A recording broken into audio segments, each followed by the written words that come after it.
Welcome to special analysis. నేను రమా మండవ. ఈరోజు అనాలిసిస్లో భాగంగా మనం తీసుకోబోతున్న టాపిక్ ఏంటంటే, ఈరోజు అనాలిసిస్కి నేను ఒక టైటిల్ పెట్టున్నాను.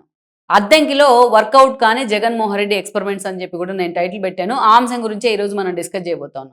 ఇక్కడ మనం చూసినట్లయితే ప్రకాశం జిల్లాలోనే ఎంతో రాజకీయ చైతన్యవంతం ఉన్న కాన్స్టిట్యున్సీగా చెప్పుకునేది అద్దంకి కాన్స్టిట్యున్సీ. ఫస్ట్ ప్లేస్లో ఉంటుంది ఈ విషయంలో. లైక్ పర్చూరు కానీ, చీరాలు కానీ ఇలాంటి వాటితో పోలిస్తే. అలాంటి అద్దంకి కాన్స్టిట్యున్సీ ఎప్పుడు కూడా జగన్మోహన్ రెడ్డికి ఒక సవాల్ విసురుతానే వస్తోంది. ఎంత సీరియస్‌గా జగన్మోహన్ రెడ్డి కాన్షియన్స్ మీద ఫోకస్ పెడదామంటే, అంత సీరియస్‌గా పరిస్థితులు ఆయనకి ఎదురుతంతా ఉన్నాయి. ఇక్కడ చూసినట్లయితే ప్రత్యేకించి అక్కడ ఆ సిట్యుయేషన్ రావడానికి కారణం ఎవరు అంటే, అది కూడా గొట్టిపాటి రవి. ప్రెజెంట్ ఆయన మంత్రిగా ఉన్నారు చంద్రబాబు నాయుడు క్యాబినెట్‌లో. సో, గొట్టిపాటి రవి మంత్రిగా ఉన్నా, ఎమ్మెల్యేగా ఉన్నా, ఆ పార్టీ ఆయనున్న పార్టీ ప్రతిపక్షంలో ఉన్నా, అధికారంలో ఉన్నా, అక్కడ గొట్టిపాటి రవిని తట్టుకోవడం కష్టం అద్దంకి కాన్స్టిట్యున్సీలో. ప్రత్యర్థులు ఎవరైనా సరే డీలా పడాల్సిందే. ఎందుకంటే కొంతమంది ఎమ్మెల్యేలు ఉంటారు. పార్టీతో సంబంధం లేకుండా వాళ్ళకి కొంత ఇండివిడ్యువాలిటీ ఉంటుంది. జనం మనుషులుగా పేరుంటుంది. జనంలోకి చొచ్చుకెళ్తారు. జన సమస్యలే తమ సమస్యలు అనుకుంటారు. అందుకే వాళ్ళకంటూ కూడా ఒక ఓన్ ఓట్ బ్యాంకు, ఒక సాలిడ్ ఓట్ బ్యాంక్ ఉంటుంది. అలాంటి వాళ్ళలో ముందు వరుసలో ఉండేవాళ్ళు ఎవరు అంటే గొట్టిపాటి రవి. అందుకనే గొట్టిపాటి రవి పార్టీ ఏదైనా కూడా గెలుపు మాత్రం ఆయన ఖాతాలోనే పడతా ఉంటుంది. కాంగ్రెస్ నుంచి ఎమ్మెల్యే ఆయన, పర్టికులర్లీ 2014 ఎన్నికల ముందు కాంగ్రెస్ నుంచి వైసీపీలోకి రావడం జరిగింది. వైసీపీ నుంచి కర్ణం బలరాం కొడుకైన వెంకటేష్‌ని ఓడించి 14 ఎన్నికల్లో గొట్టిపాటి రవి అక్కడి నుంచి ఎమ్మెల్యే అయ్యారు. ఆయన ఎమ్మెల్యే అయిన తర్వాత కొద్ది రోజులకే 23 మంది ఎమ్మెల్యేలు ఎప్పుడైతే వైఎస్ఆర్‌సీపీ నుంచి టీడీపీ జెండా కప్పుకునే ప్రయత్నం చేశారో, ఆ 23 మందిలో గొట్టిపాటి రవి కూడా ఉన్నారు. సో, ఈ క్రమంలోనే ఆ రోజున గొట్టిపాటి రవి రాకను కర్ణం బలరాం వ్యతిరేకించినా సరే, చంద్రబాబు నాయుడు గొట్టిపాటి రవినే పార్టీలోకి తీసుకొచ్చే ప్రయత్నం చేశారు. ఇక కన్నం బలరాం కొంత సైలెంట్ అయినా లాస్ట్ మీట్‌లో ఆమంచి కృష్ణమోహన్ కారణంగా ఆయన చీరాలకు పంపించారు చంద్రబాబు నాయుడు. దెన్ 2019 ఎన్నికలొచ్చాయి. 2019కొస్తే టీడీపీ నుంచి బుజ్జికి టికెట్ ఇచ్చారు. బలరాంని చీరాలకు పంపారు. బుజ్జి అలియాస్ గొట్టిపాటి రవి. దెన్ వైఎస్ఆర్‌సీపీకి ఇదొక అగ్ని పరీక్షే. అలాంటి సీట్‌లో ఒక అభ్యర్థిని నిలబెడతాము అనేది. అలాంటి సందర్భంలో ఒక సీనియర్ నేతగా కాంగ్రెస్‌లో పేరున్న బాచిను చెంచుగరటైని తీసుకొచ్చి అక్కడ ప్లాంట్ చేశారు జగన్మోహన్ రెడ్డి. ఆయన ఇన్ఛార్జిగా పెట్టున్నారు. అయితే బుజ్జి హవా ముందు చెంచుగరటైని నిలబడలేకపోయారు. ఆ రోజు 2019 ఎన్నికల్లో వైఎస్ఆర్‌సీపీ క్లీన్ స్వీప్ చేసింది చాలా జిల్లాలను. ప్రకాశం జిల్లాలో కూడా మెజారిటీ స్థానాలు వైఎస్ఆర్‌సీపీకే వచ్చాయి. 4 స్థానాలు టీడీపీ కైవసం చేసుకుంటే అందులో అద్దంకి ఒకటి. గొట్టిపాటి రవి అద్దంకి నుంచి చెంచు గరటైని ఓడించి మరీ ఆ రోజున ఎమ్మెల్యే కావడం జరిగింది. ఇక ఎమ్మెల్యే అయిన తర్వాత అసలు అద్దంకిలో అనేక కీలక పరిణామాలు చోటు చేసుకున్నాయి.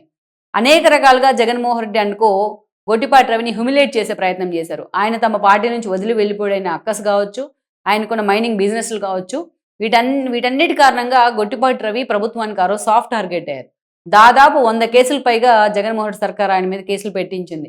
అయినా అటు కోర్టుల్లోని, ఇటు అధికారులతోని ఫైట్ చేస్తూనే ఆయన అలాగే టీడీపీని అంటిపెట్టుకునే ఉన్నారు. ఎంత ప్రెజర్ వచ్చినా గొట్టిపాటి రవి పార్టీ నుంచి డీవియేట్ కాలేదు. టీడీపీలోనే తాను కొనసాగే ప్రయత్నం చేశారు.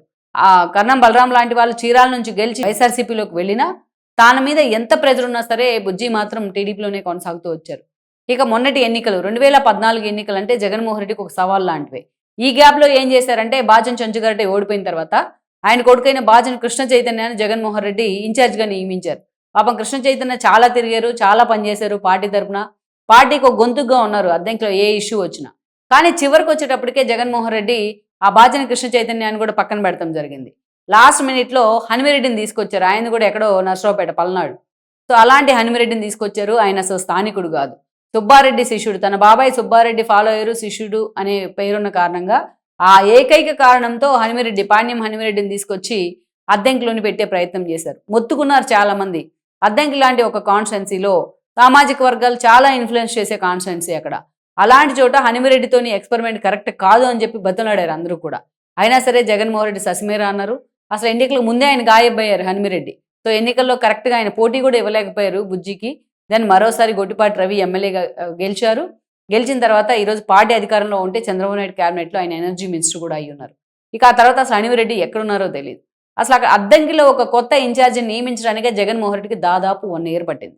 అంటే వెతికారాయన. అసలు ఎవరు అభ్యర్థులు ఎవరు దొరుకుతారని. ఇంకా పార్టీలో కృష్ణ చైతన్య లాంటి వాళ్ళు ఉన్నారు. అలాంటి వాళ్ళ మీద ఆయన ఫోకస్ పెట్టలేదు. అటు చూస్తే కర్ణం బలరాం కొడుకైన వెంకటేష్ కూడా ఉన్నారు. వాళ్ళ మీద కూడా జగన్మోహన్ రెడ్డి ఫోకస్ పెట్టలేదు. వాళ్ళని లైట్ తీసుకున్నారు.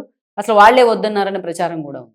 సో, ఇలాంటి సందర్భంలో ఈరోజు అశోక్‌ని తీసుకొచ్చి చింతలపూడి అశోక్ అనే ఒక వ్యక్తిని తీసుకొచ్చి ఆయన పల్నాడులో డాక్టర్‌గా పనిచేస్తా ఉన్నారు. బుజ్జితో కంపేర్ చేస్తే పొలిటికల్ ఎక్స్‌పీరియన్స్ లేదు గానీ ఒక డాక్టర్‌గా కొంచెం పేరుంది. ఆయన తీసుకొచ్చి అక్కడ ప్లాంట్ చేసే ప్రయత్నం చేశారు. కానీ ఈ రోజు చూసినట్లయితే ఆయన రావడం టార్గెట్ గొట్టిపాటి రవ్వన్నట్టుగా కొన్ని విమర్శలు చేశారు. జగన్మోహన్ రెడ్డికి హైప్ క్రియేట్ చేసే ప్రయత్నం చేశారు. సో నానా హడావిడి చేస్తా కొంచెం ఎప్పుడు కూడా వార్తలో ఉన్నారు ఒక వారం 10 రోజులు. ఇక ఆ తర్వాత అసలు చింతలపూడి అశోక్ అక్కడ ఏం చేస్తున్నారో కూడా చాలా మందికి తెలియని పరిస్థితి ఉంది. ఈరోజు వైఎస్ఆర్సీపీ ఇన్ఛార్జ్ ఎవరంటే టక్కుమని చింతలపూడి అశోక్ అని చెప్పలేని పరిస్థితి అక్కడ క్రియేట్ అవుతా ఉంది. అటు ఇక బుజ్జి ఇప్పుడు మంత్రిగా ఉన్నా బిజీగా ఉండలేదు ఆయన. బిజీగా ఉంటున్నా సరే తన కాన్స్టిట్యున్సీ మీద సమస్యలు తెలుసుకోవడం కానీ, ప్రజలతో మమేకం అవడం కానీ, సో ఇండివిడ్యువాలిటీని క్రియేట్ చేసుకోవడంలో కూడా బుజ్జి ముందున్నారని అనుకోవాలి. మొత్తానికైతే మాత్రం హనుమంతుడి ముందు కుప్పిగంతులు అన్నట్టు అలా కొట్టిపాటి రవి ముందు ఈరోజు అశోక్ లాంటి వాళ్ళు తేలిపోతా ఉన్నారు. ఆయన స్థానికుడు కాకపోవడం ఒక పెద్ద మైనస్గా మారింది ఆయనకి. స్థానిక సమస్యల మీద అవగాహన చేసుకుని ఆ ప్రజలతో మమేకం అవడానికి ఆయనకి ఇంకొక 1 ఇయర్ పట్టేలా ఉంది. ఈ జగన్మోహన్ రెడ్డి ఇంకెవరూ లేనట్టుగా ఎక్కడి నుంచో తీసుకొచ్చి అభ్యర్థులను ప్లాన్ చేసే ప్రయత్నం చేయడం, దట్టు బుజ్జి లాంటి ఒక సుదీర్ఘ నేత, ఒక వ్యూహకర్తగా పేరుంది ఆయనకి, ఎన్నికల వ్యూహకర్తగా, జనం మనిషిగా పేరుంది. అలాంటి వ్యక్తి ముందు ఒక ఎక్స్పెరిమెంట్ చేసే ప్రయత్నం చేయడం, ఇన్ని నెగిటివ్ ఫలితాలు వచ్చిన తర్వాత కూడా ఇది అంతగా అద్దంకిలో వైఎస్ఆర్సీపీకి అయితే వర్కౌట్ కాని పరిస్థితి అయితే ఉంది. లెట్స్ సీ మరి అద్దంకిలో వైఎస్ఆర్సీపీ భవిష్యత్ అశోక్ చేతిలో ఎలా ఉండబోతుంది అనేది కూడా మనం చూడాల్సి ఉంది. Please share, like and subscribe R24 Telugu YouTube channel.